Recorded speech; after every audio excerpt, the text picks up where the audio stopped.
Hola, ¿qué tal? Buenas noches. Eso, entusiasmo.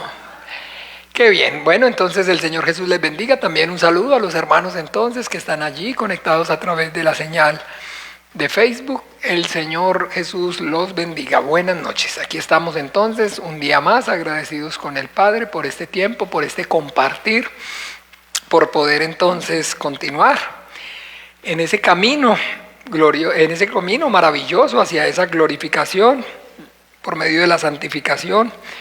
Y pues así como está escrito que entonces por medio pues y a través de la oración y de la palabra, entonces es que ocurre esa santificación por medio de la oración y la palabra. Entonces, eso es, ya hemos orado, estamos aquí desde hace, digamos, 15 minutos con anterioridad, por eso decimos que es 7:15, para poder entonces tener 15 minutos para orar, para clamar, para interceder, pidiendo pues que el Padre, por medio de esa obra maravillosa del Espíritu Santo, a través de la palabra, traiga la revelación de su voluntad para nuestras vidas. Y entonces, bien, y ahora ya, una vez entonces hemos orado, hemos clamado, vamos a tener entonces, ahora sí, nuestra enseñanza, nuestro estudio de la palabra. Y acordémonos entonces, que la Biblia nos está dando testimonio acerca de que ese conocimiento de Dios realmente es la gloria del hombre. Bien, nosotros como les dije, ya oramos aquí, hermanos amados, pero entonces vamos a comenzar ese tiempo también en oración todos juntos, ¿ves? Ya oramos de manera individual, ahora vamos con los hermanos también que están conectados y los que están aquí de manera presencial, vamos entonces juntos como iglesia a orar. ¿Les parece? Vamos a encomendarnos al Padre, a su gracia, a su buena voluntad.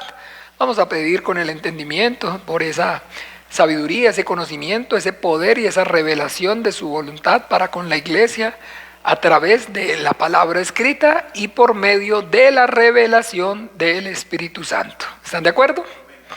Bien, entonces voy a orar.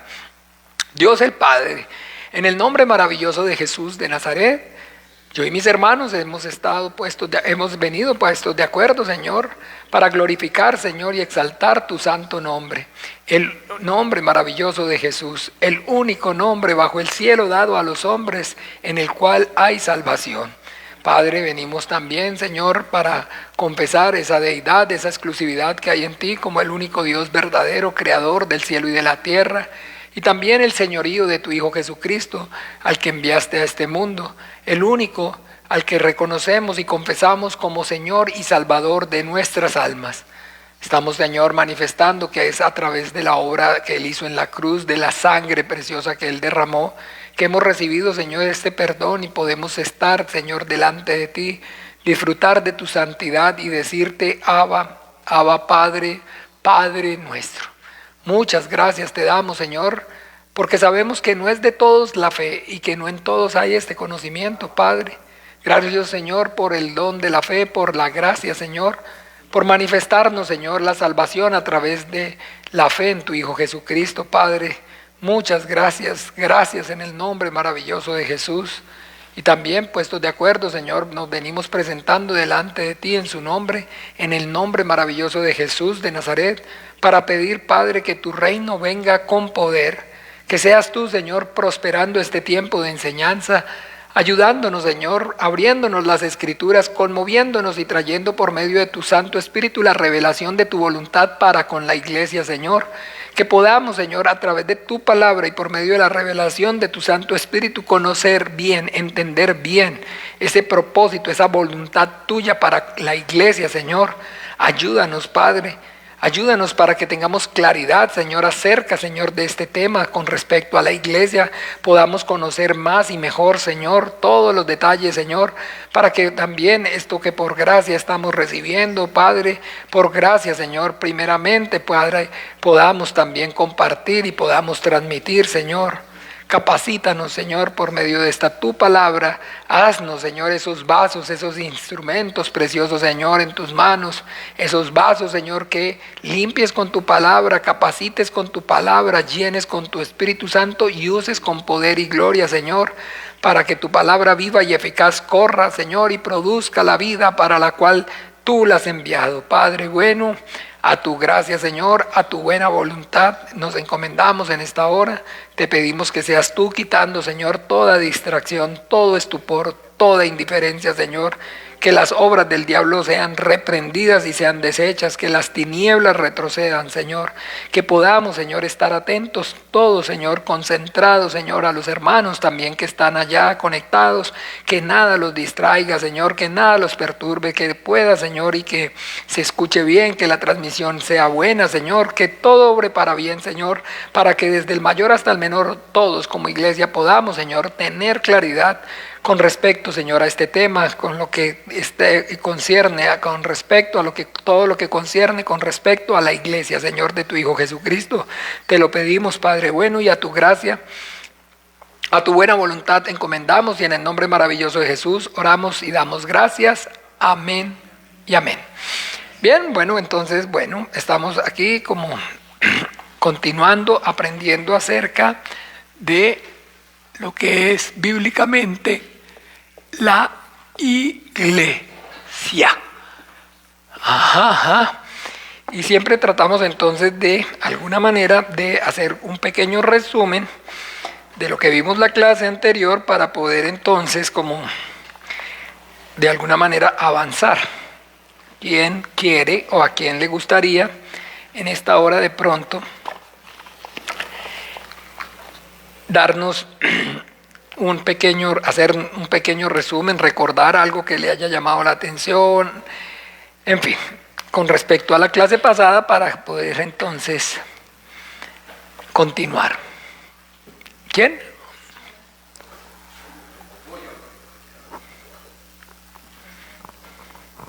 Buenas noches, el Señor Jesús los bendiga. Amén. Bueno, un pequeño resumen. Creo que son 3 puntitos los que quisiera recordar.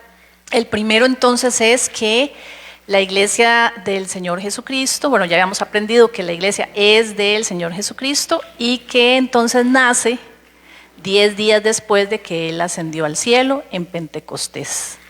Ese es el momento en que se da inicio como tal a la iglesia y no como algunas personas tal vez equivocadamente piensan que fue desde Éxodo, confundiendo o dándole continuidad al Antiguo Testamento, lo cual no es correcto porque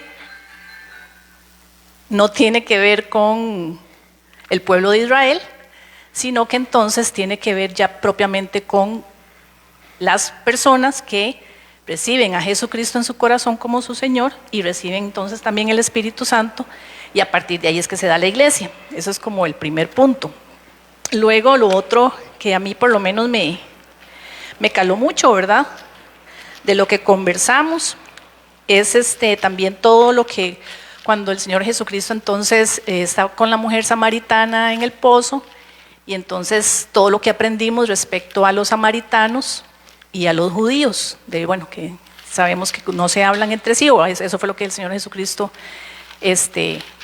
o la mujer samaritana le dijo, que los judíos y los samaritanos no se hablan entre sí, y es pues por la desobediencia entonces de Salomón, y a partir de esa desobediencia entonces se hace una división en el pueblo de las 12 tribus de Israel. Ahí se hace una división de 10 tribus y 2 tribus, y entonces a partir ya de ahí entonces la adoración, que fue el otro punto que tocamos bastante, es que tiene que ver con eso. O sea, la discrepancia es con la adoración, dónde se adora, quién se adora, y entonces entender ahora que con la iglesia es la adoración se hace en la iglesia y es al nombre, y que quien edifica entonces la iglesia, o quien tiene esa misión de edificar la iglesia, es Jesucristo, para que sea glorificado su nombre.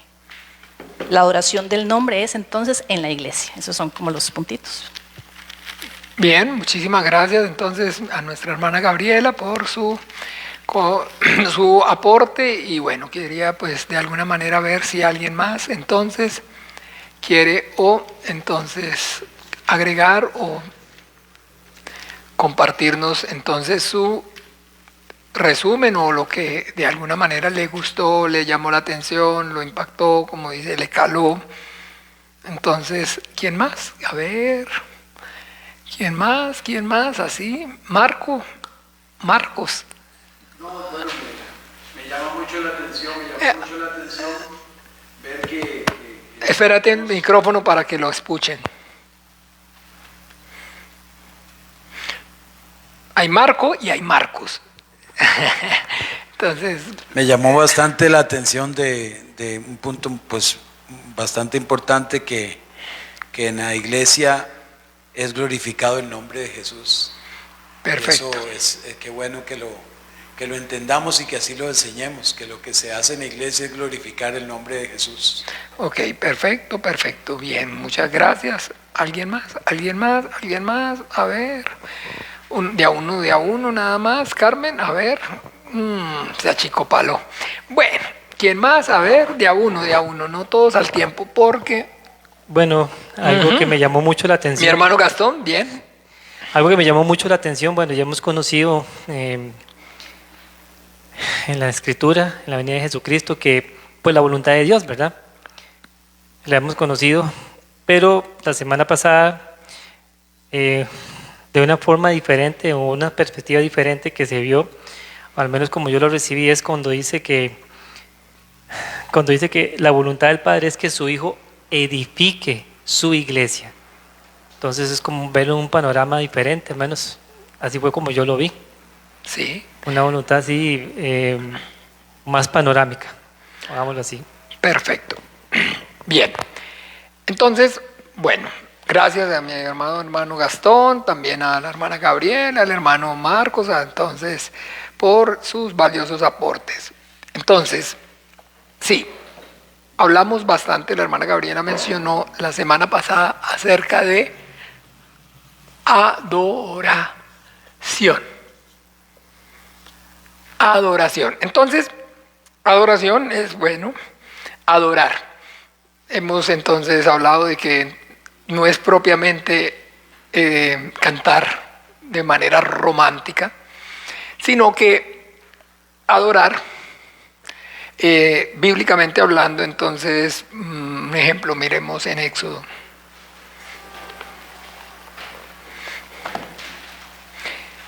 En Génesis.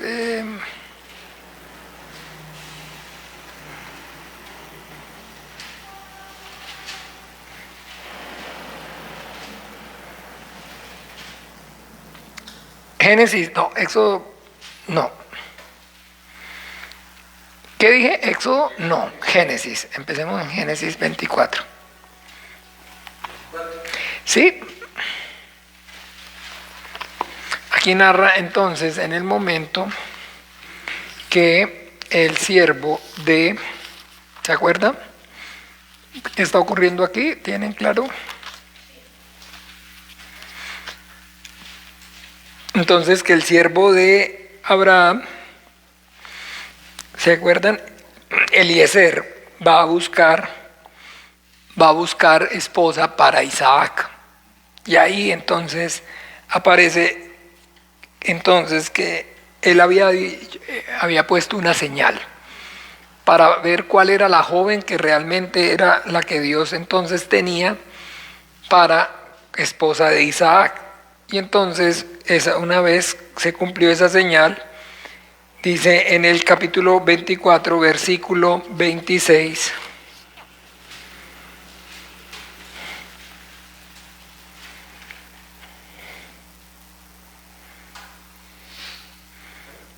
¿Sí? 24, 26, ¿qué dice?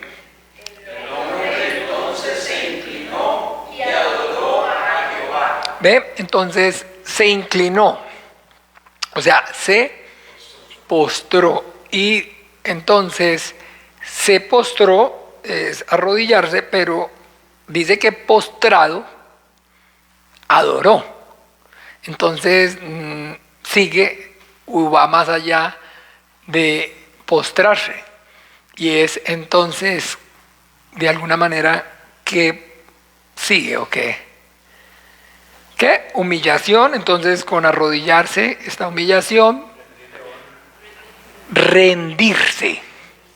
Exacto. Entonces, adorar, entonces, estamos, ya saben, ¿no? Estamos así, quitando velo, o sea, vamos a llegar al punto, así al punto neurálgico, para que haya entendimiento realmente.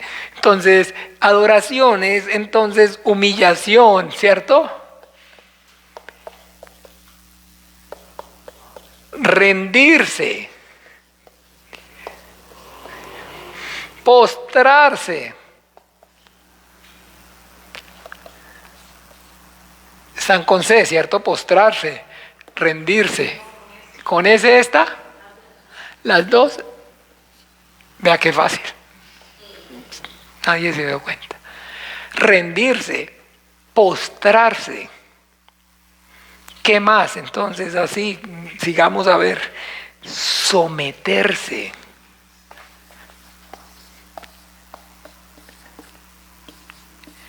Entregarse. Todas es con esa misma. Una muy bonita.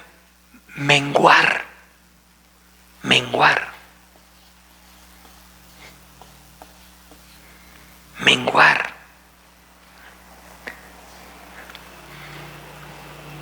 Despojarse.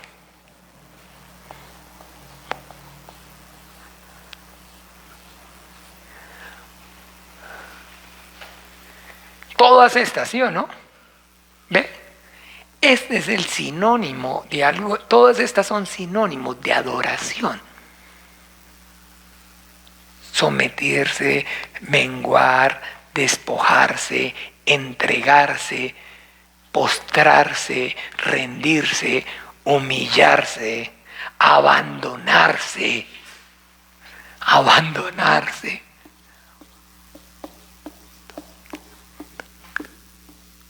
Podemos seguir. Pero este es el sentido correcto entonces de la palabra adoración. Va más allá de cantar, ¿se acuerda? Entonces, de entonar melodías románticas. ¿Ve? Entonces, sí, hablamos mucho acerca de adoración y vamos a continuar hablando acerca de adoración. Porque entonces, aquí el hermano Gastón también, cuando nos hizo una aclaración, nos hizo pues, digamos, cuando nos hizo su aporte, entonces decía acerca de que le llamó la atención de que la voluntad del Padre es que el Hijo edifique la casa, ¿cierto que sí o no? Pero ojo, porque entonces hay que, digamos, ubicarnos bien, porque el sentir de edificar la casa no es del Padre, es del Hijo. ¿Cierto que sí o no? ¿Cierto o no? Porque entonces lo leímos. David dijo, yo quiero edificar casa para Dios. Entonces el Padre, o sea, Dios le dice, no la vas a hacer tú, sino que entonces, ¿qué? Un hijo de uno que saldrá de tus lomos, él edificará casa a mi nombre. ¿Cierto que sí? Pero entonces el sentir de edificar, entonces, el sentir es entonces en quién es el que está o en el que hay el deseo. ¿Quién es el que establece el deseo? ¿Ve? Ok, entonces, ¿en quién de alguna manera está en el Hijo, perdón? Es que está el deseo. Eso es, y eso es lo que encontramos en ¿dónde? En Filipenses capítulo 2, versículo 5. Haya pues en vosotros el mismo sentir que hubo en Cristo Jesús. O sea, el sentir está en el Hijo. Pero entonces el sentir de que dejémonos de hablar en clave tú y yo, sino que entonces la cuestión es que el Padre sea adorado. Sí, entonces esto es todo, humillarse, rebajarse, sostenerse, todo ante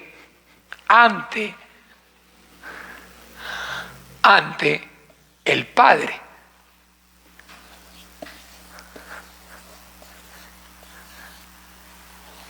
Entonces, ojo, porque entonces el que busca la gloria del Padre es el Hijo. ¿Cierto o no? ¿Me siguen o no? Eso hay que tener claridad. Porque entonces mucha atención, porque de ahí vamos a tomar. ¿Cierto? Pero todo surge, como les digo entonces, ¿cómo se llama? Filipenses, para que tomemos este versículo, Filipenses 2, capítulo 5.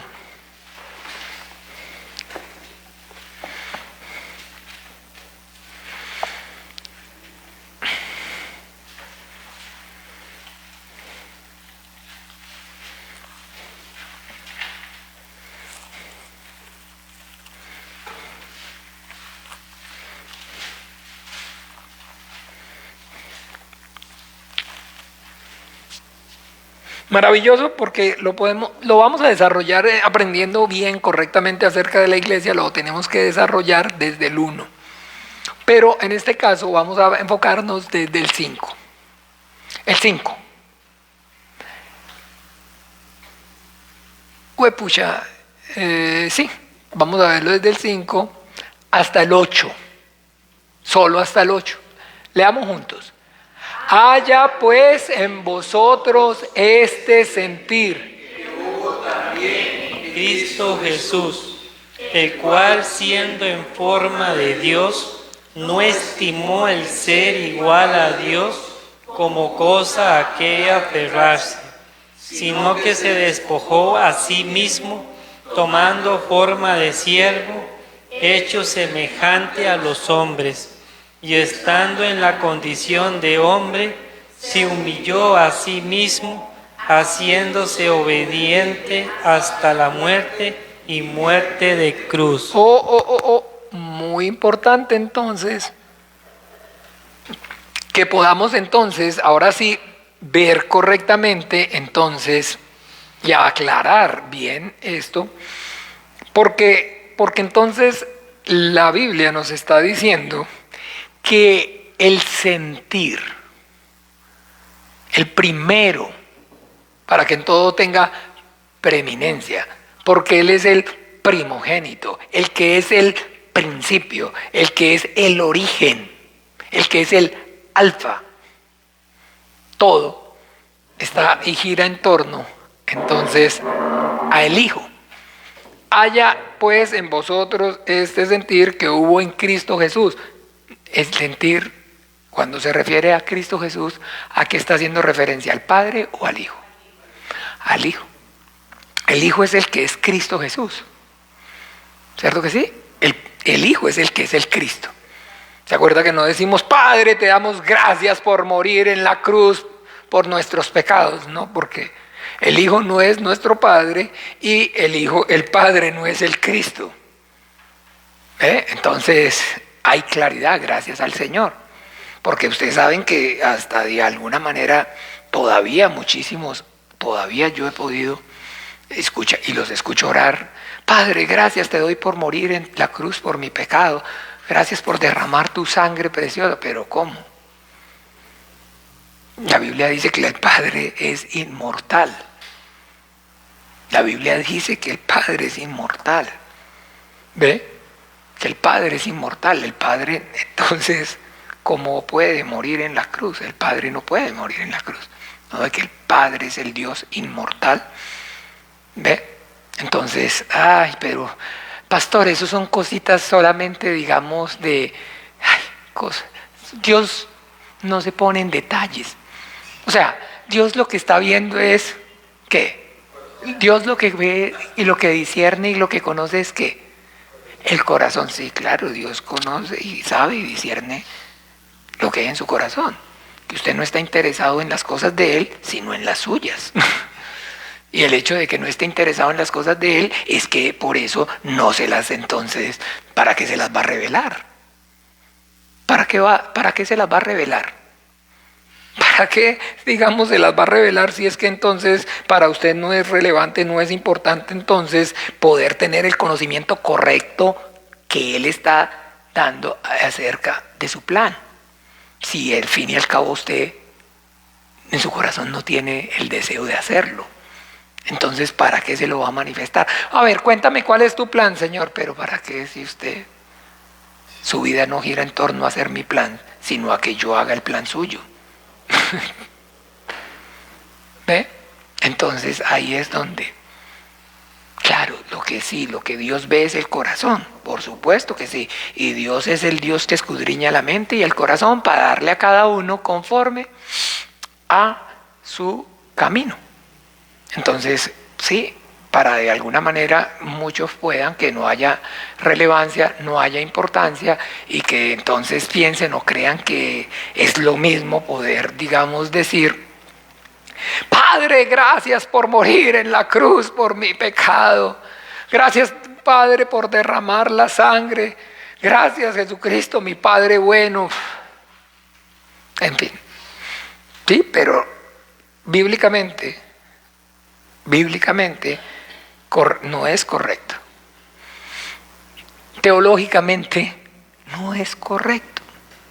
O sea, no es una fe que se pueda mantener, porque no es una fe que tenga sentido, porque no es una fe que tenga sentido, porque no es una fe entonces que tenga, digamos, ¿cómo se dice? Un sustento bíblico que lo respalde. Es una fe basada simplemente en las emociones, en el dogma, en la religión, y no es la obra de Dios. ¿Y se acuerdan cuál es el problema? Que cuando la obra no es de Dios, se desvanece.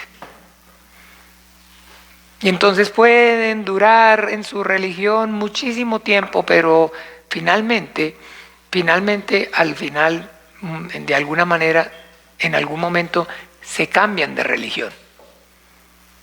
O simplemente entonces, o se quedan en su religión y se blindan en su religión y mueren en su religión, en su ley. Pero entonces más de eso no pasa, no ocurre. ¿Ve? Entonces ese es, digamos, el problema grande con respecto a esto. Que el Señor nos está manifestando su voluntad, nos está dejando, nos dio su palabra, nos dio el Espíritu Santo, y entonces ahora, ¿por qué? Por desobedientes no hay revelación, porque entonces el producto es, la consecuencia es de la desobediencia, porque si no quiere hacer la voluntad de Dios, está siendo desobediente. ¿Ve? Entonces, como no quiere obedecer, entonces Dios pues simplemente no le manifiesta la voluntad, porque no tiene sentido manifestarla. Dígame qué es lo que quiere, ¿para qué si no lo va a hacer? ¿Para qué si no lo va a hacer? Entonces no tiene sentido. Así que bueno, nada, el Padre no muere en la cruz, el Padre no es el Cristo, el Hijo es el Cristo. Y entonces cuando aquí en Filipenses está diciendo: haya pues en vosotros este sentir que hubo en Cristo, también en Cristo Jesús. Entonces dice que hubo también en Cristo Jesús. ¿Y de cuál sentir? ¿A qué sentir es que está haciendo referencia? Vamos ahora hacia atrás al capítulo mismo 2.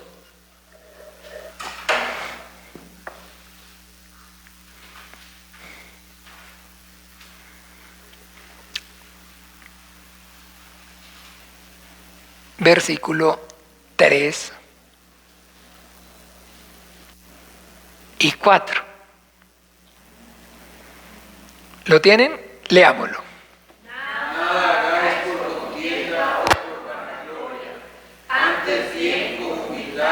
Estimando cada uno a los demás como superiores a él mismo, no mirando cada uno por lo suyo propio, sino cada cual también por lo de los otros. Entonces vamos a enfocarnos, porque estamos hablando acerca de la iglesia, ¿cierto que sí o no? Pero hablando de la iglesia, entonces, bendito Dios, el Señor nos va llevando y nos va haciendo que haya claridad en el panorama. Ahora entonces, hablando de la iglesia, vamos a refrescar el conocimiento, porque por ahí entonces es que vamos acerca entonces de Dios. Vamos a refrescar ese conocimiento, ¿están de acuerdo? Para que pues entonces tenga claramente sentido aprender acerca de la iglesia de la manera que hemos orado, de la manera que hemos pedido que haya ese conocimiento. Y es entonces que bíblicamente podamos tener claridad acerca de que de todo lo que concierne al propósito, a la voluntad, al plan de Dios para la iglesia. ¿Sí o no? Entonces, por eso tenemos que finalmente, gracias al Señor, retomar este conocimiento. Ese conocimiento entonces acerca de Dios, ¿cierto? Entonces, ese conocimiento acerca de Dios. Primera de Juan, capítulo 5.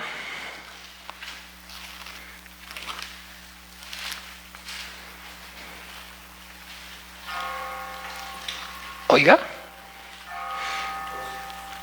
las campanas de la iglesia están sonando. Bien.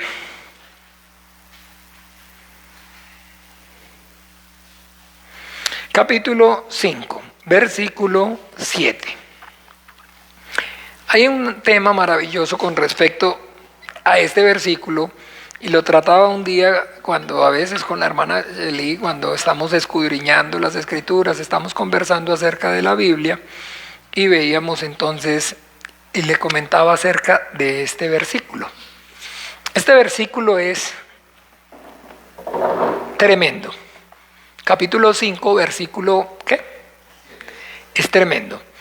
Es tremendo porque entonces, finalmente, y esto no es entonces, digamos, con el ánimo de, digámoslo así, generar controversia, pero también es con el ánimo de que haya claridad. De que haya claridad y que pues de alguna manera con madurez espiritual podamos entonces darnos cuenta de entonces cómo, digamos, efectivamente nosotros, la forma y la manera correcta que tenemos es de recibir la revelación de parte de Dios, es a través de la Biblia y de la palabra, o sea, de la palabra escrita y por medio de la revelación del Espíritu Santo. Hay muchas personas que hablan entonces acerca de los errores de la Biblia, o de las alteraciones de la Biblia, o de las inconsistencias de la Biblia.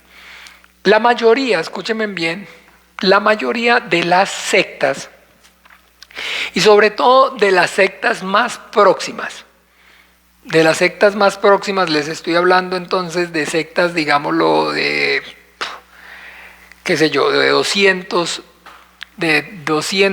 300 años, no alcanzan a 300 años, de 200 años, la mayoría de las sectas más próximas, digamos, de los últimos 200 años, han surgido a partir entonces de precisamente, digámoslo así, que han podido o ha habido la forma entonces de que se acceda a entonces, digamos, mayor información con respecto a arqueología bíblica, a mayores, digamos, descubrimientos arqueológicos, a que entonces la globalización, llamémoslo así, y la imprenta, ¿ve?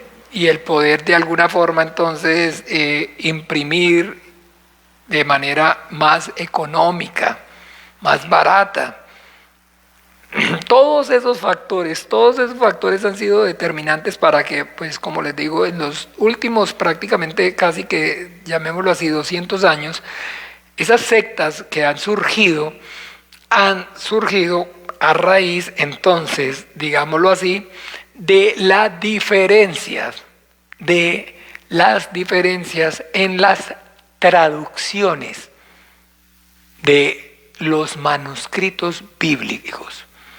¿Ve? Entonces les he compartido que cuando de alguna manera se habla acerca entonces de la Biblia, entonces no podemos hablar o no se habla acerca de originales. ¿Ve? Entonces, antiguamente se escribía en pergaminos. Los pergaminos son pieles de animales. Pieles de animales, entonces, que se trataban de manera especial y usaba con tintas especiales para escribir. No existía la imprenta como tal. La imprenta ocurre y, digamos, le da un impulso muy grande allá en, digamos, en el año más o menos de 1500. ¿Se acuerdan? ¿Quién inventó la imprenta, mi hermano? Ah, bueno, cuidado porque ahí sí, el hombre que trabaja con libros tiene que conocerse bien ese tema. Ah, pero en ese entonces, pero al principio no existían los libros digitales. Trabajaba con libros impresos, mi hermano. Entonces sí, el señor Gutenberg en Alemania,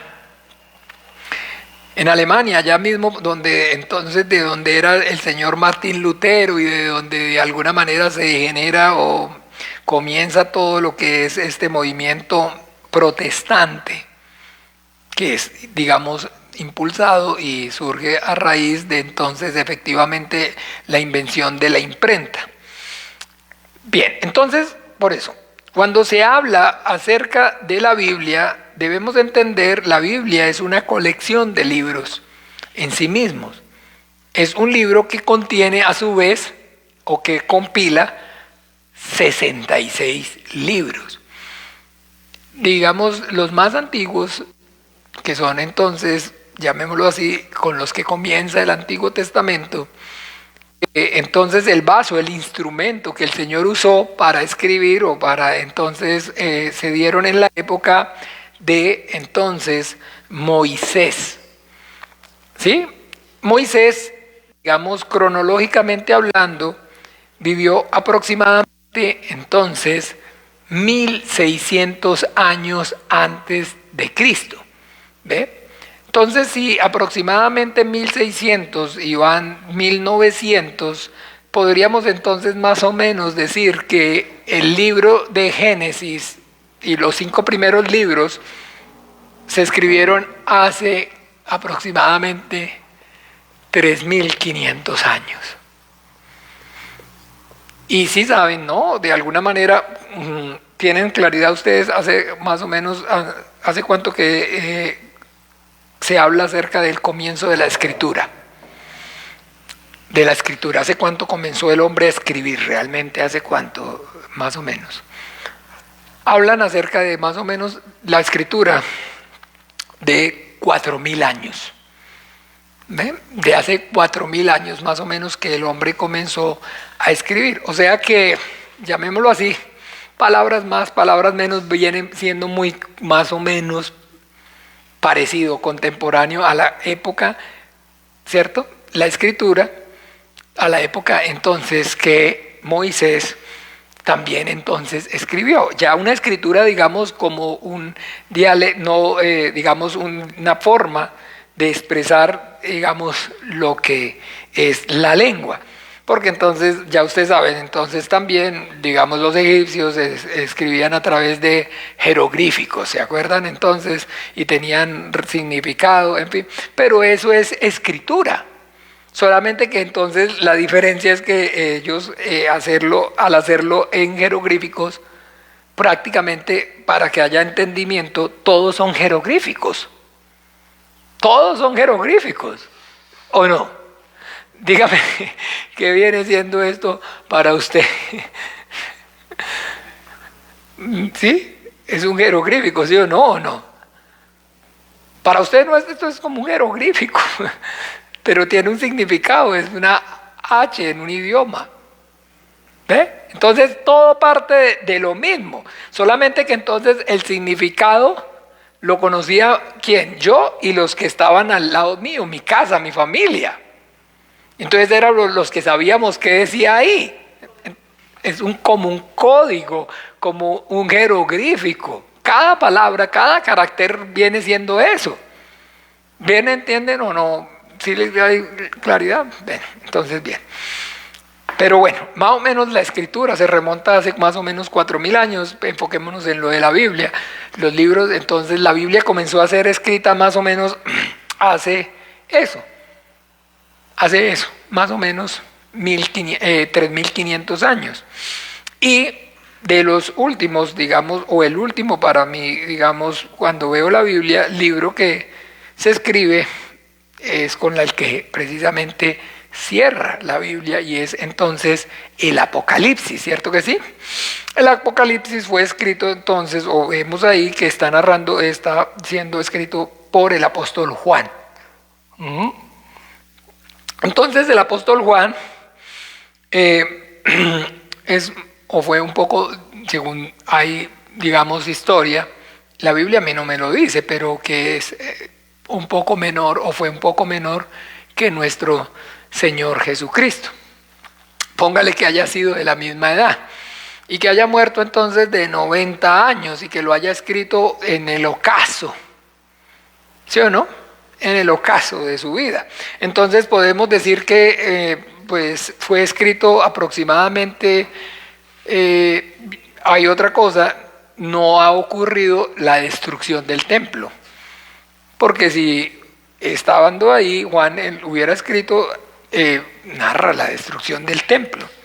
Entonces póngale que lo haya escrito antes del año 65, que comenzó el asedio de Jerusalén por medio de los romanos.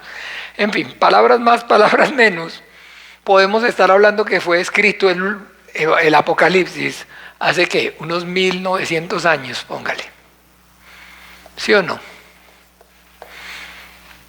Hace unos 1900 años. ¿Sí me siguen o no? Y acuérdense que entonces no existía la imprenta, los libros impresos, sino que se escribía en papiros, en pergaminos, perdón. Pergaminos. Esto tiene que tener tilde por ahí, me imagino. No, entonces eran otros. Entonces estos pergaminos sin tilde eran pieles de animales tratadas y escribir era costoso. Darle tratamiento a esas pieles era algo costoso, las tintas era costoso. No todo el mundo escribía, entonces al que escribía, el escriba, había que pagarle, entonces era costoso, pero en fin. La cuestión es que no era tan fácil como ahora. Por eso no podemos hablar de originales cuando hablamos de los libros de la Biblia, porque el original de hace 3500 años, el primero que escribió allá en ese entonces, Moisés, no. Pero la Biblia nos da testimonio entonces de que, entonces miremos un momento por favor cómo fue que va o cómo va la cosa. Vamos allí a Éxodo.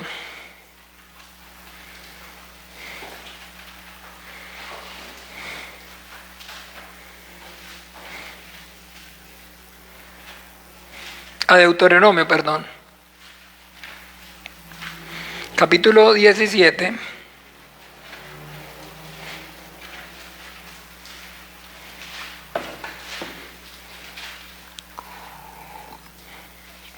Versículo 18.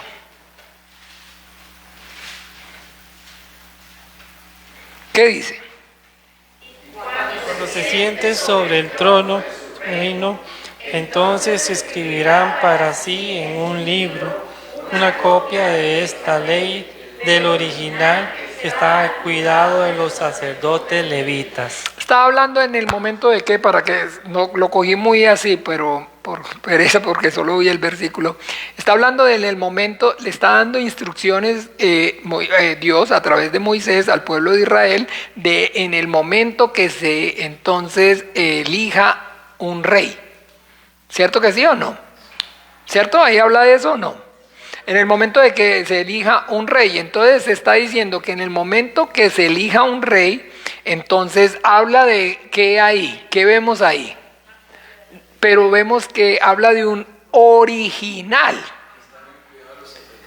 Entonces ese está hablando de ese que está haciendo el original. Ese es el original, el de hace 3.500 años. Y que a partir de ahí entonces, ¿qué es lo que se sacan? Copias. Entonces todo lo que se tienen son copias. Entonces cuando se habla de la Biblia, lo que entonces nosotros hablamos es entonces de los manuscritos o los pergaminos entonces más antiguos que se han encontrado. ¿Ve? Entonces no se habla de originales, sino que se habla de los más antiguos. ¿Ve? De los más antiguos, más antiguos que se hayan, que se tengan, digamos, o que se hayan encontrado. ¿Ve? Entonces, un ejemplo, hemos oído hablar y es famoso los rollos del Mar Muerto. ¿Sí? ¿Recuerdan de los rollos del Mar Muerto? Es el descubrimiento arqueológico más importante del siglo pasado. En esos rollos del Mar Muerto, que fueron entonces, digamos, pergaminos que se encontraron en una ciudad cerca del Mar Muerto, allá en Israel, en unas cuevas que se llaman Qumran, en un lugar que se llama Qumran, por unos beduinos o por, digamos, unos pastores en el desierto, justo así, de manera maravillosa, para el mismo tiempo en que el Estado de Israel estaba entonces el Estado moderno de Israel se estaba entonces constituyendo. Ese Estado moderno de Israel se está constituyendo más o menos en el año de 1948. Y para esa misma época entonces estos beduinos,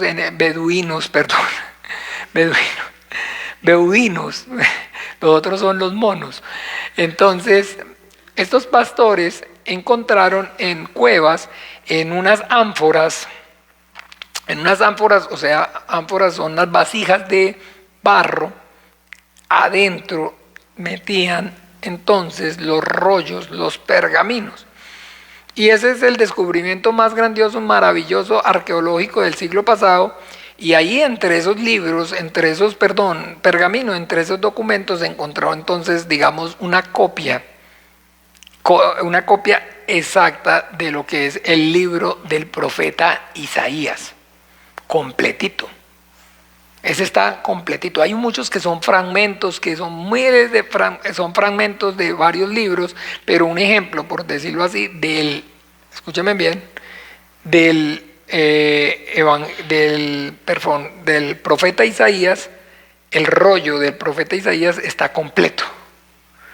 Está completo el rollo del profeta Isaías, maravilloso. Y entonces yo, bueno, tuve la oportunidad de estudiar esa arqueología bíblica ya entonces en Israel, y entonces precisamente uno de los profesores que me enseñó, me enseñó allá, que es el señor Adolfo Hoffman, que él es el curador del Museo del Libro de los Rollos del Mar Muerto.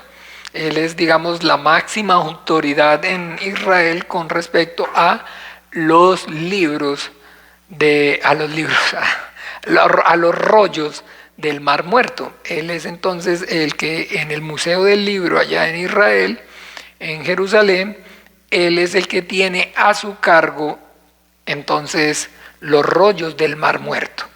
¿Ve?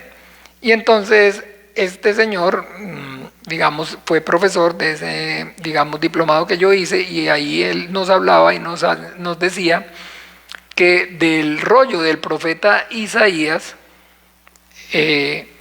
que más o menos ellos encontraron ahí que es del año, más o menos del año más o menos 140 antes de Cristo. ¿Ve?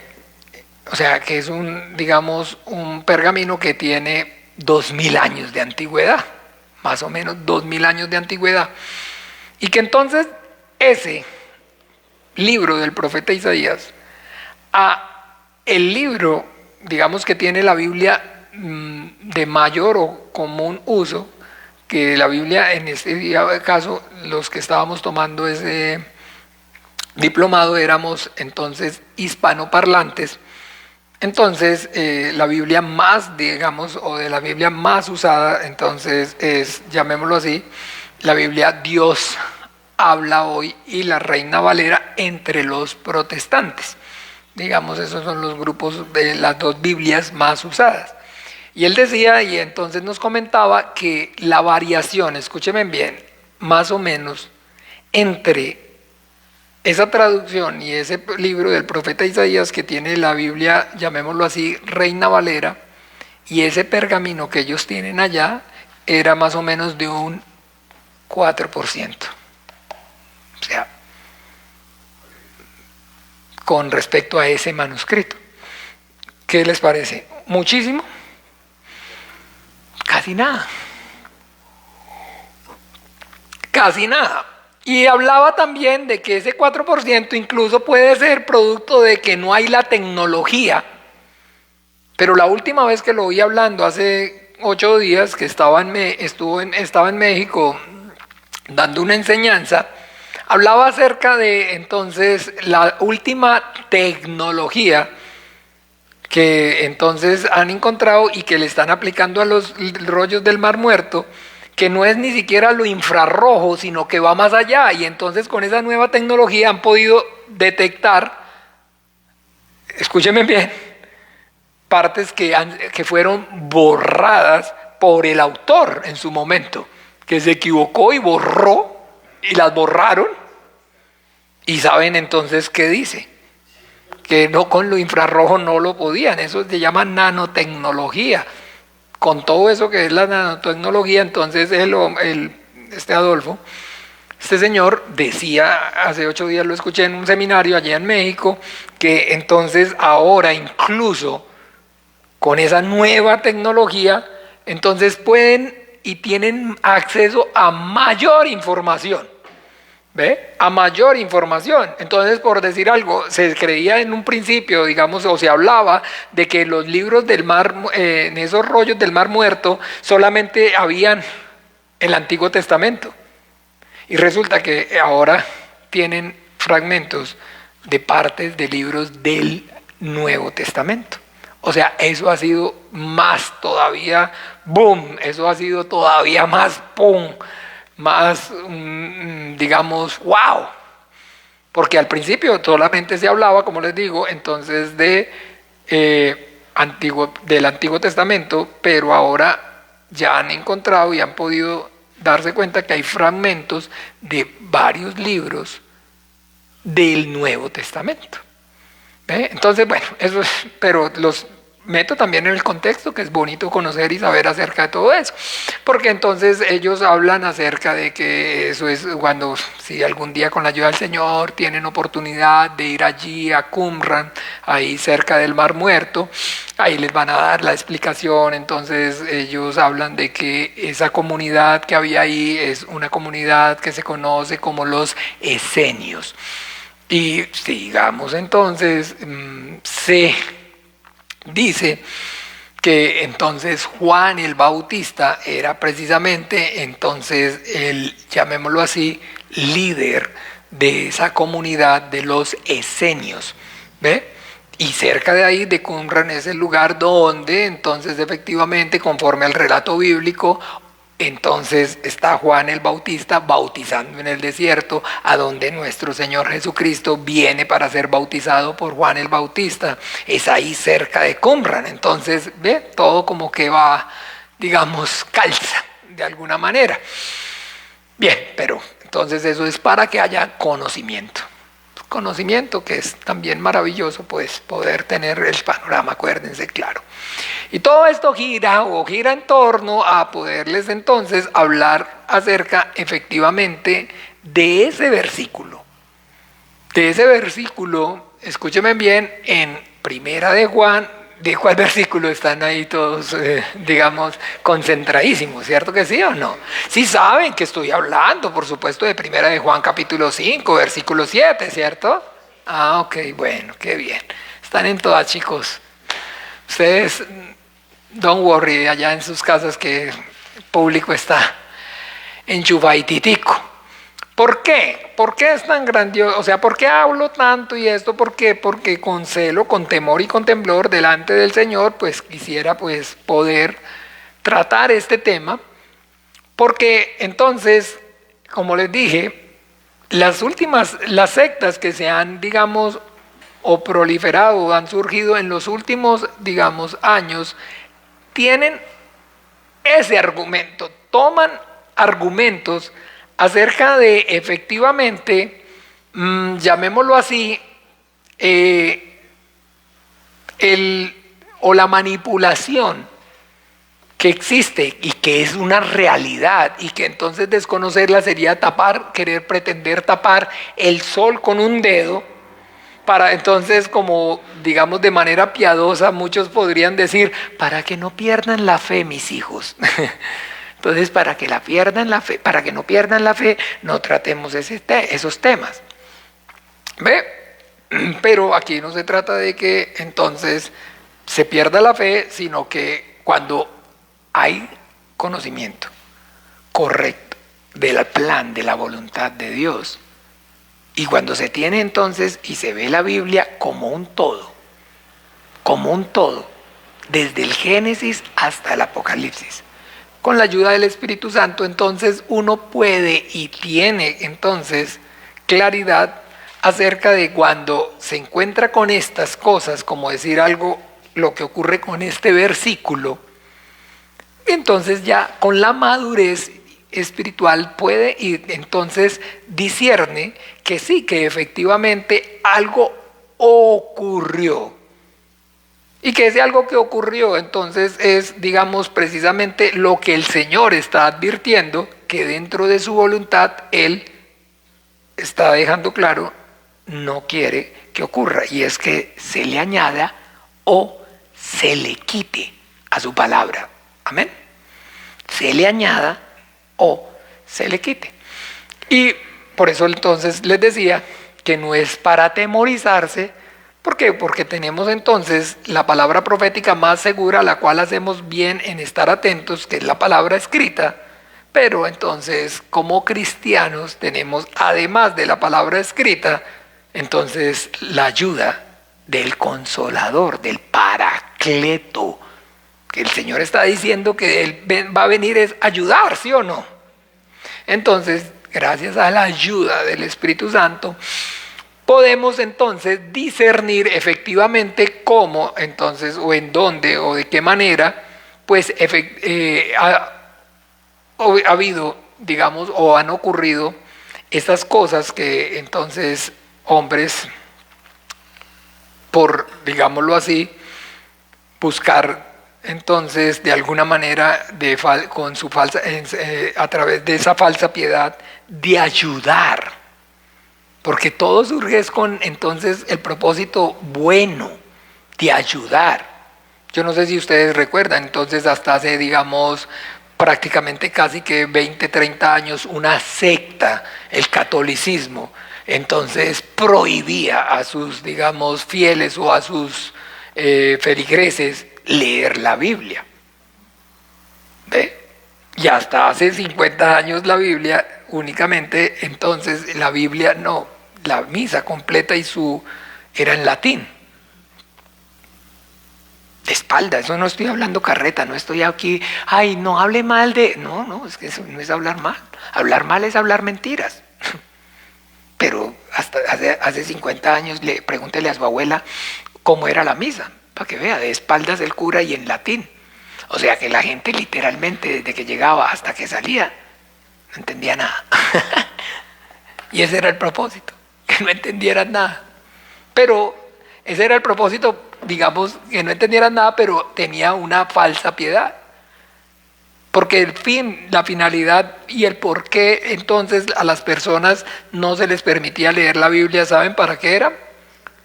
Para que no se volvieran locas. Para que no perdieran la fe. Y por eso entonces, incluso hasta hoy, entonces lo que pasa es que ya, digámoslo, está la cosa el negocio se ha puesto tan duro y la competencia es tanta que entonces usted ya sabe, tiene que entonces reinventarse, ¿o no?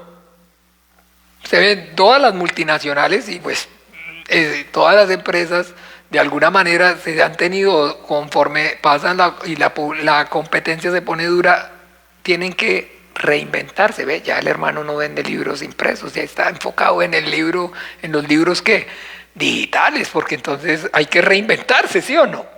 Y pues todavía, entonces igual pasa lo mismo, la Iglesia Católica se ha tenido que reinventar de alguna manera y entonces ya, pero en el dogma como tal de la Iglesia Católica, digamos, ni siquiera los curas tienen autoridad para interpretar la Biblia. ¿Sabían ustedes? Por eso ellos usan una cosa que se llama un misario. Y es entonces que lo que, usted que fue monaguillo también, ¿sí o no? Yo también fui monaguillo. En el misario está, digamos, ya el derrotero de lo que el cura tiene que hablar y tiene que decir, y está entonces la explicación correcta. Porque ya hablar de interpretación es algo que le corresponde a el obispo. El cura no tiene ni siquiera autoridad. Entonces Dios guarde. Entonces, y le estoy hablando de muchos años atrás. 30 años prácticamente. Y a hoy a la realidad, entonces se tolera, no se puede hacer nada, pero o sea, no ha cambiado. En su fundamento todavía es la interpretación para el obispo. Bueno, al fin el caso es que con sana piedad. Y entonces este versículo, en el capítulo 5, versículo 7 de el Evangelio, de Primera de Juan, donde entonces, ¿cómo encuentran ustedes ahí en sus Biblias, Reina Valera, ese versículo que dice? Capítulo 5, Primera de Juan, capítulo 5, versículo 7. Porque tres son los que dan testimonio en el cielo: el Padre, el Verbo y el Espíritu Santo. Y estos tres son uno. Bien, entonces, si hay alguna versión diferente, la hermana no trajo la multiversión, o entonces miremos en versiones diferentes. En NTV parece como televisión, ¿sí o no? New TV. ¿Qué dicen en New TV? Nueva traducción viviente. ¿Qué dice Nueva traducción viviente? Y Jesucristo fue revelado como el Hijo de Dios por medio de su bautismo en agua y por derramar su sangre en la cruz. No. Ese es el 6. No. ¿El 7? Sí, bueno, el 7, perdón. Dice: por lo tanto, son tres los testigos: el Espíritu, el agua y la sangre. Y no, los tres están ese es de acuerdo. 8. Ay, perdonen, discúlpenme. Por lo tanto, son tres los testigos. Nada más. Ya después pasa al 8. No. Ok, por eso. A ver, lea el 6. Ok, leo el 6. De corrido. Y Jesucristo fue revelado como el Hijo de Dios por medio de su bautismo en agua y por derramar su sangre en la cruz. Es decir, no mediante agua solamente, sino mediante agua y sangre. Y el Espíritu, quien es la verdad, lo confirma con su testimonio. El número 7. Por lo tanto, son tres los testigos: Sigue. el Espíritu, el agua y la sangre. Y los tres están de acuerdo. Perfecto. Entonces, vean, entonces, obvia de manera total, entonces, Padre, Verbo y Espíritu Santo, y estos tres son uno. ¿Sí lo ve que lo obvia total? El 7 solamente dice, por tanto son tres. Y empalma con el 8, que estos tres son los que dan el testimonio, y de cuando habla de tres, está hablando acerca de ¿qué? Del espíritu, el agua y la sangre. No, pero no son iguales. Hay otras que se van a encontrar. No hay otra que vean ahí en esas que busquen que diga así, porque tres son los que dan testimonio en el cielo: el Padre, el Verbo y el Espíritu Santo. Busquen. Van a ver entonces que hay otras que dicen, porque tres son los que dan testimonio: el Padre, el Verbo y el Espíritu Santo solamente. ¿No? ¿Hay alguien? ¿No? Ustedes, a ver, unos buscan y los otros miran. Hay tres que dan evidencia de ello: el espíritu, el agua, la sangre, y los tres están de acuerdo como si fueran uno. Uh-huh. Porque tres son los que dan testimonio en el cielo, el Padre, el Verbo y el Espíritu Santo. Por eso, hasta ahí nada más. Ah, ok. ¿Y estos tres son uno? Porque tres son los que dan testimonio en el cielo, el Padre, el Verbo y el Espíritu Santo. Y estos tres son uno. Como Reina Valera. Muchos salen, los tres están de acuerdo. Los tres están de acuerdo, todo. Pero bueno, quiero que haya claridad en algo. Que entonces, efectivamente, este versículo es, o ha sido, digamos, esta porción también, es la que ha sido y le ha dado origen, entonces, a los unicistas. Porque los manuscritos más antiguos no están diciendo estos tres son uno, ¿cierto? Sino que y estos tres son uno es añadido. Claro que sí. Y es añadido con el fin de poder entonces argumentar la doctrina de la Santísima Trinidad, que está surgiendo como entonces respuesta al ataque que un hombre que se llama Arrio, un obispo que entonces fue el primero en decir que Jesucristo no era consustancial con el Padre, sino que era entonces una criatura, un ser creado. Que efectivamente entonces ese Arrio, que era un obispo que estudió con entonces, o se contactó, o le predicaron entonces judíos, le dijeron entonces que el problema era que ellos no podían creer en Jesucristo porque entonces el Mesías, según el judaísmo, no era un ser divino, sino que era entonces un ser de carne y hueso. ¿Se acuerda cuando nuestro Señor Jesucristo los confronta? ¿No saben dónde? Vamos a mirar. Mateo. Ve qué bonito tener, qué bonito poder, de verdad, gracias Señor, porque esto... En los mejores, en los más antiguos, no aparece. Eso es añadido. En unos aparece, en unos muy antiguos aparece, porque tres son los que dan testimonio: el Padre, el Verbo y el Espíritu.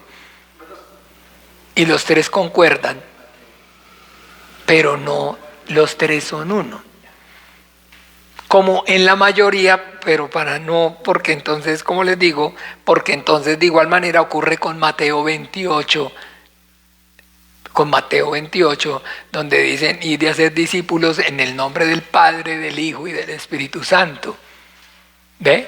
En el nombre del Padre, del Hijo y del Espíritu Santo. Entonces, los unicistas entonces dicen que ese versículo, Mateo 28 y Primera de Juan, son añadidos para poder entonces, digámoslo así, defender la doctrina de la Santísima Trinidad, de que el Padre, el Hijo y el Espíritu Santo son un solo Dios verdadero, 3 personas diferentes, un solo Dios verdadero.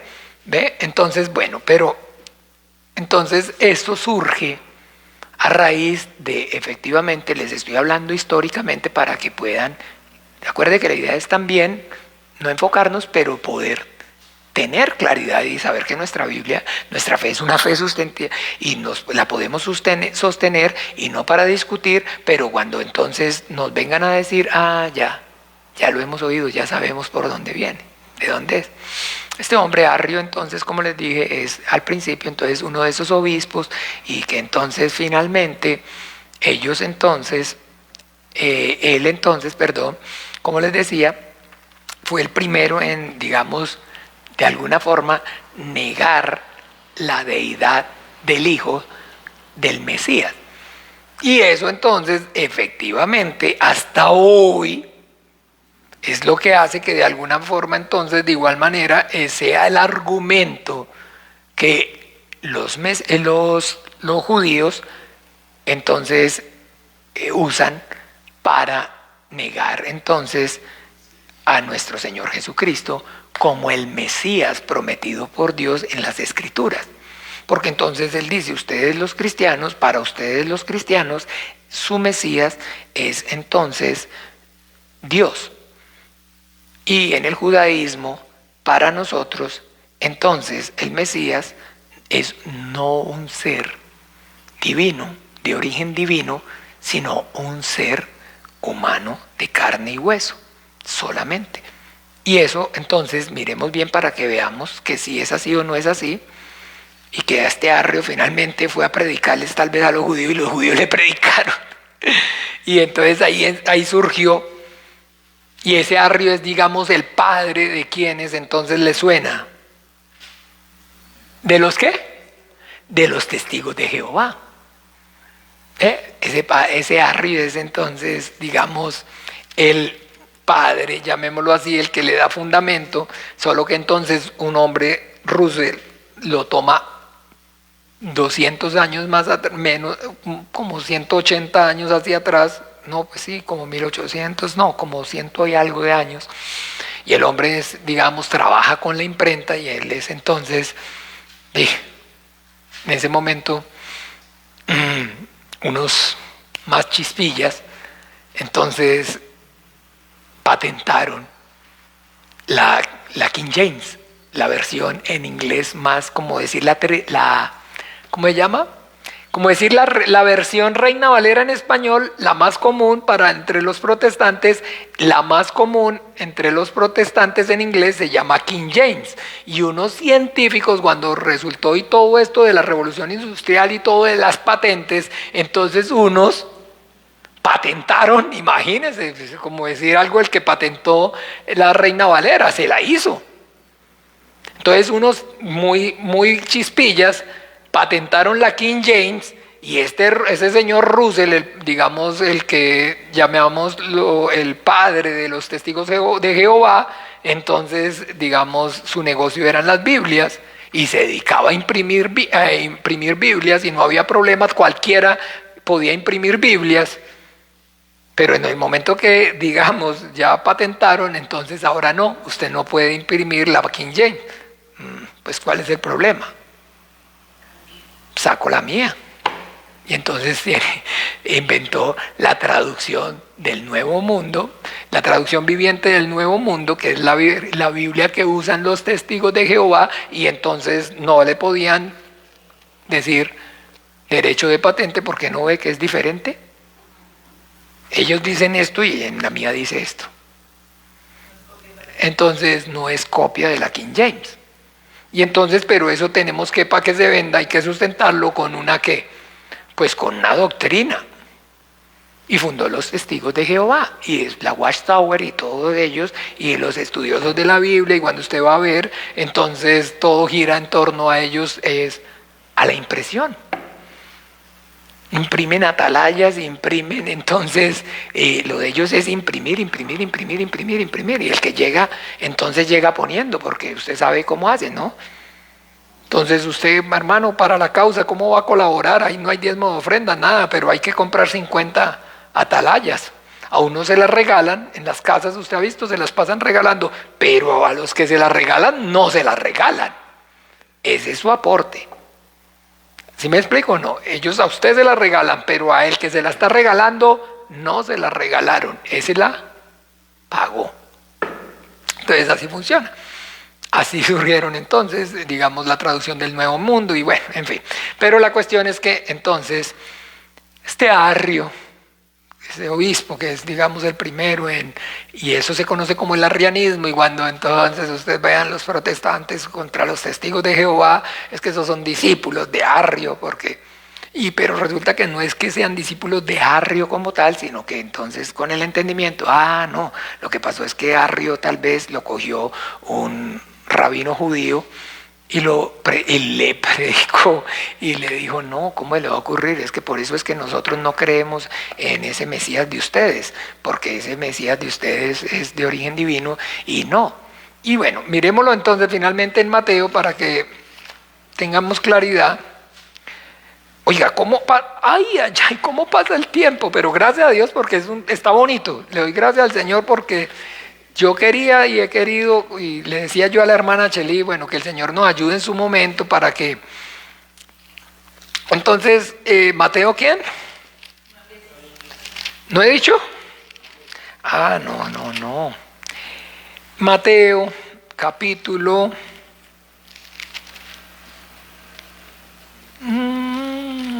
espérenme, ya les digo.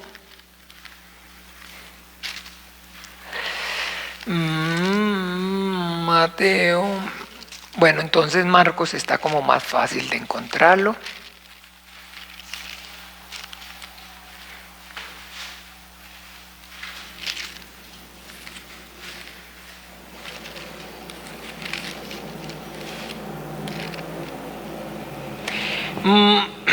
Mateo, Marcos ya lo encontré en Marcos. Marcos 12, versículo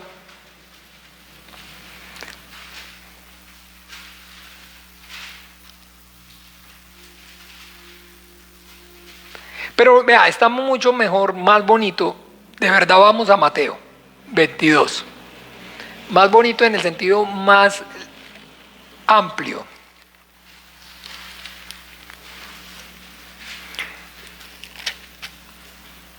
Mateo 22, esto es hermoso, pero hermoso, hermoso. Con esto se echa usted abajo, como le digo, para no cerrarle la puerta en la cara al testigo de Jehová. Sino, diga, mano, ¿por qué no lee el Mateo, aún en el de ellos, aún en la traducción del Nuevo Mundo? Yo ya me la leí también en la versión de ellos. ¿Qué era? Mateo 22, versículo 41. Dice así: y estando juntos los fariseos, Jesús les preguntó diciendo, ¿qué pensáis del Cristo? ¿De quién es hijo? Le dijeron, de David. Él les dijo, pues como David en el Espíritu le llama Señor, diciendo, dijo el Señor a mi Señor, siéntate a mi derecha hasta que ponga tus enemigos por estrado de tus pies. Pues si David le llama Señor, ¿cómo es su hijo? Esto es aquí. ¿Qué pensáis acerca del Mesías? ¿De quién es hijo? O sea, ¿de quién es hijo? Porque él está diciéndoles que él es el Mesías y él es hijo de Dios.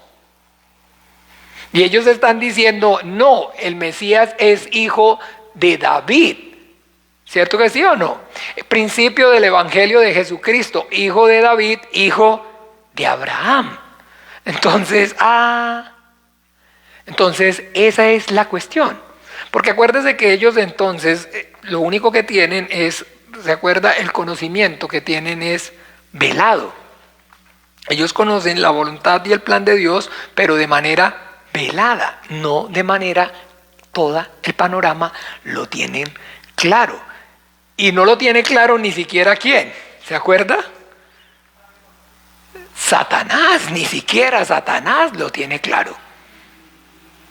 Porque está haciendo en un velo, pero está haciendo el velo, pero entendamos que el propósito no es como tal para que el hombre no sepa. Para que el hombre no sepa, para que el hombre no se conozca, no se dé cuenta, sino para que ¿quién no se dé cuenta? Para que el diablo y sus ángeles no se den cuenta. ¿No se acuerdan? En Corintios dice claramente: hablamos sabiduría no de este mundo, ni de los príncipes de este mundo, los cuales si hubieran entonces conocido, no hubieran ¿qué?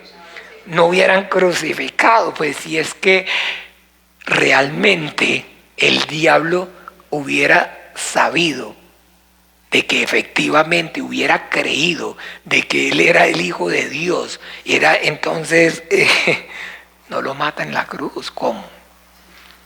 ¿Cómo lo va a matar en la cruz? No. Entonces aquí está ocurriendo eso. Pero ellos no lo entendían, y dice claramente porque estas palabras les estaban siendo como veladas.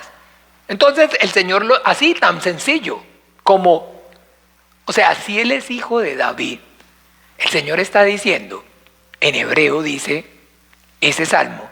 ¿Se acuerdan cuál es el salmo? Sí, el Salmo 110, exactamente. Bien, gracias hermana, para que vamos allí.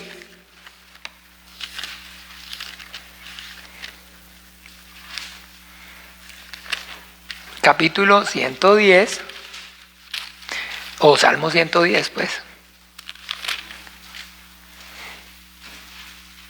El versículo 1.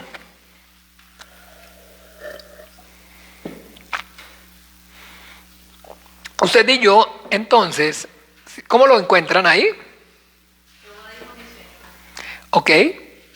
Por favor, a ver, démosle el micrófono o para que lo leamos duro. ¿Lo tienen todos? Es que a ver, todavía no son las 9, no nos quedemos dormidos. A las 9 dormidos. ¿Qué dicen todos? Y yo me quedé sin micrófono. Salmo 110, versículo 1. ¿Cómo lee usted, mi hermana? Jehová dijo a mi Señor: siéntate a mi diestra hasta que ponga a tus enemigos por estrado de tus pies.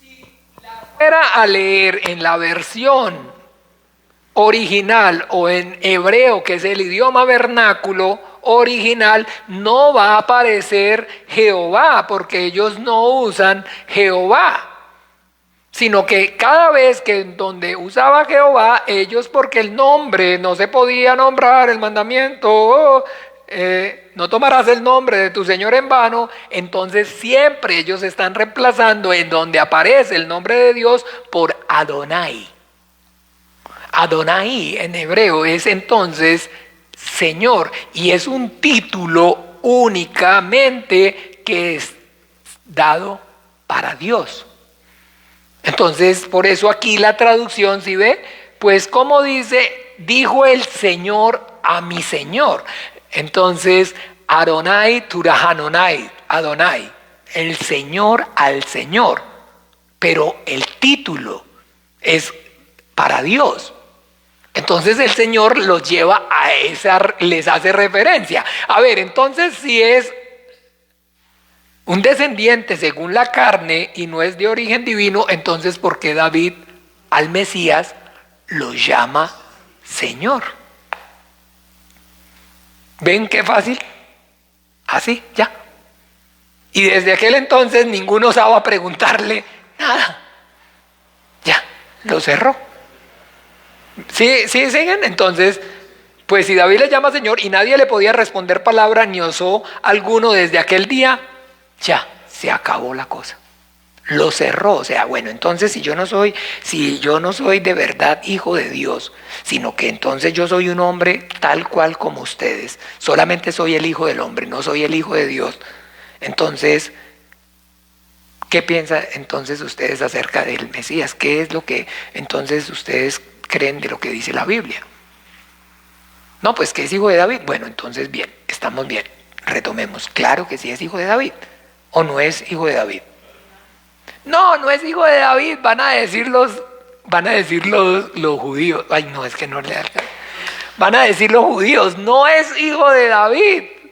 Porque si quiere entonces vaya para que vea a la genealogía, para que vea que ni siquiera, es que yo pues ya he pasado por ahí, yo ya en su momento me dediqué precisamente a eso para entonces la defensa, pero bueno. Vaya para que usted vea, que vea, libro de la genealogía, hijo de David, hijo de Abraham, Abraham engendró a Isaac, Isaac, y José engendró a María, de María, y Jacob en el 1:16, y Jacob encontró a José, marido de María, de la cual nació Jesús, llamado el Cristo. ¿Sí ve? Y entonces no es ni siquiera según la carne hijo entonces de David, porque entonces es según. Dice ahí, ¿sí vio? Y Jacob engendró a José, marido de María, de la cual nació Jesús, llamado el Cristo. Entonces ni siquiera. Pero si usted va a la otra genealogía, a Lucas, capítulo 2, pasa algo maravilloso.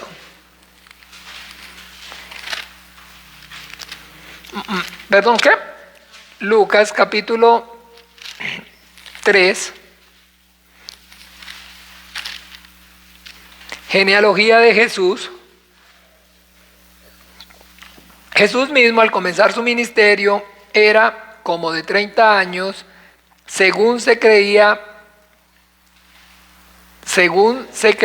de José, hijo según se creía de José, hijo de Eli, hijo de Matat, hijo de Leví, hijo de Melqui, hijo de Jana, hijo de José, hijo de Matatías, hijo de Amós, hijo de Num, hijo de Esli, hijo de Nagai, hijo de Matat, hijo de Matatías, hijo de Semei, hijo de José, hijo de Judá, hijo de Juana, hijo de Reza, hijo de Zorobabel, hijo de Salatiel, hijo de Neri, hijo de Melqui, hijo de Adí, hijo de Cosem, hijo de Elmodam, hijo de hijo de José, de Josué, hijo de Eliezer, hijo de Jorim, hijo de Matat, hijo de Levit, hijo de Simeón, hijo de Judá, hijo de José, hijo de Jonán, hijo de Eliakim, hijo de Melea, hijo de Mainán, hijo de Matatá, hijo de Natán, hijo de David, hijo de Isaí, hijo de Obed, hijo de Boz, hijo de Salmón, hijo de Aminadab, hijo de Aram, hijo de Rom, hijo de Fares,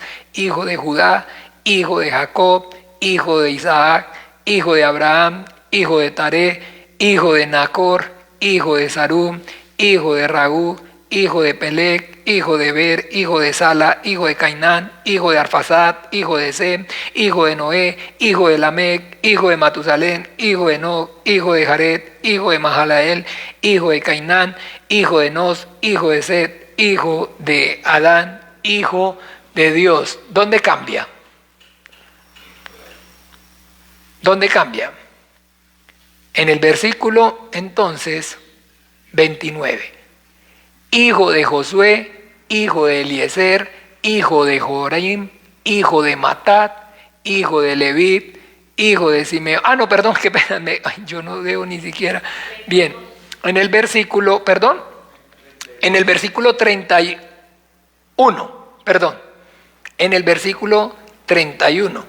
hijo de Melea, hijo de Mainán, hijo de Matatá, hijo de Natán, hijo de David. Aquí está diciendo que era hijo de David y se devuelve para atrás y es hijo de ¿quién? De Natán, ¿cierto? Y entonces, ahora aquí en Mateo, eso sí, yo creo, esto lo habíamos hecho, lo hemos estudiado, pero hace años. Yo creo que ya, si no se acuerdan lo de hace meses, menos aquí hace años. Miremos entonces en capítulo 1 de Mateo, libro de genealogía de Jesucristo, hijo de David, hijo de Abraham. Abraham engendró a Isaac, Isaac a Jacob, y Jacob a Judá y a sus hermanos. Judá engendró de Tares a Fares y a Sares, Fares a Esrom y Esrom a Aram. Aram engendró a Aminadab, Aminadab a Nazón, Nazón a Salmón, Salmón engendró de Rahab a Boz, Boz engendró de Ruth a Obed, y Obed a Isaí. Isaí engendró al rey David, y el rey David engendró a Salomón, de la que fue mujer de Urías. Salomón engendró a Roboam, Roboam a Abías. Entonces, ¿qué dice? David engendró ¿a quién? A Salomón. Y aquí dice que entonces, ¿y Natán era hijo de David o no era hijo de David? ¿Ustedes no saben los hijos de David cuáles son? Claro. Natán, pero Natán es el primogénito. ¿Ve? No es precisamente Salomón. Pero entonces nuestro Señor Jesucristo es del primogénito y es la descendencia de María la Virgen. ¿Me siguen? La que es descendiente de Natán es María la Virgen, no José su padre, de Salomón. Por eso dice el hijo de Natán. Por eso, ahí está hablando que es entonces de Natán. Ahí es donde cambia la genealogía. Por eso, porque entonces está dando la genealogía, pero por la línea de María. Y por la línea de María es del primogénito de Salomón. Del primogénito de Salomón. Pero el derecho al reinado es por ser hijo adoptivo de José. ¿Ve? Ese es el que es del rey. Porque aunque Natán era hijo, no Natán fue el que heredó el reinado. El que heredó el reinado fue Salomón. ¿Ven? Entonces, qué bonito. Porque entonces esa es otra que también los mesiánicos, los judíos van a decir, no, ni la genealogía, no es ni siquiera por ese lado. Pero bueno, entonces concluyendo rápidamente, ese versículo y los tres son uno, efectivamente son para añadir, fue añadido para argumentar la doctrina de la Santísima Trinidad. Pero ¿cómo sabemos que no es bíblico y que no concuerda? Nunca. Nuestro Señor Jesucristo en el Evangelio está diciendo el Padre y el Espíritu Santo, y el Padre, el Hijo y el Espíritu Santo somos uno. Él dice, yo y el Padre uno somos. Entonces, sí, no es Biblia, no tiene, ¿sí me explico? No, manipula allí, pero no puede manipular el Evangelio. Todo el sentido correcto, no todo el sentido correcto. No puede, porque en ninguna parte en el Evangelio, la única parte donde están diciendo y los tres son uno es ahí. Entonces, y toda la Biblia de ahí para allá se va el Padre y el Hijo, el Padre y el Hijo, y el Padre y el Hijo, y el Padre y el Hijo, y el Padre y el Hijo, y el Padre y el Hijo. Pero ahí específicamente, entonces, y los tres son uno. Y todo cuando usted, cualquiera que le vaya a dar una enseñanza trinitaria, lo va a llevar allí. Lo va a llevar allí. Y si ve, el Padre, el Hijo y el Espíritu Santo son tres y son uno. Entonces tres en uno. El mismo Jesús lo dijo así para que no hubiera confusión a esa misma confusión. Sí, o sea, por eso cuando usted, entonces por eso le digo, el que no, entonces, se perturba, pero si tenemos el Espíritu Santo que es el defensor, no, tranquilo, porque yo estoy de acuerdo, pero ¿esto qué es? Es un relajo. Pero no, tranquilo, espere, vamos a la palabra de Jesucristo. ¿En qué parte? A ver dónde está diciendo que tres son uno. Está diciendo yo y el Padre uno somos. Y allí entonces el Padre, el Hijo y el Espíritu Santo, pero entonces ya eso no lo di, no está. Entonces así tiene sentido. Sí, se lo añadieron. ¿Para qué? Para entonces efectivamente apoyar su doctrina de la Santísima Trinidad y derribar entonces los argumentos que este arrio entonces estaba enseñando acerca de negar la deidad del Hijo. Entonces, para defenderlo, porque acuérdate que es para ayudar, ¿no? El propósito es bueno, la intención es buena.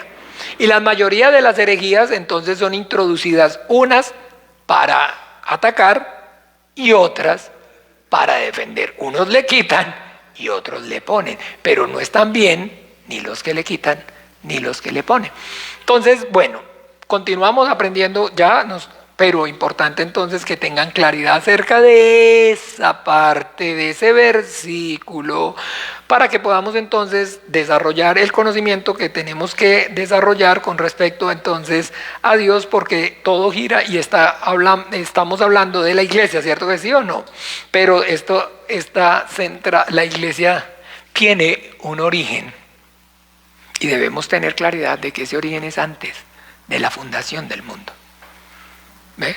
De que es antes de la fundación del mundo y está siendo parte de ese plan de antes de la fundación del mundo. Entonces vamos a ver dentro de la voluntad de Dios antes de la fundación del mundo cuándo es que surge en el plan la iglesia y qué digamos papel está cumpliendo. Amén. Bien, vamos a orar. Padre nuestro. Padre nuestro que estás en los cielos, santificado sea tu nombre. Venga tu reino, hágase tu voluntad, como en el cielo, así también en la tierra. El pan nuestro de cada día, dánoslo hoy, y perdónanos nuestras deudas, como también nosotros perdonamos a nuestros deudores, y no nos metas en tentación, mas líbranos del mal, porque tuyo es el reino y el poder y la gloria por todos los siglos. Amén y amén. Una feliz noche, el Señor Jesús los bendiga. Chao, chao.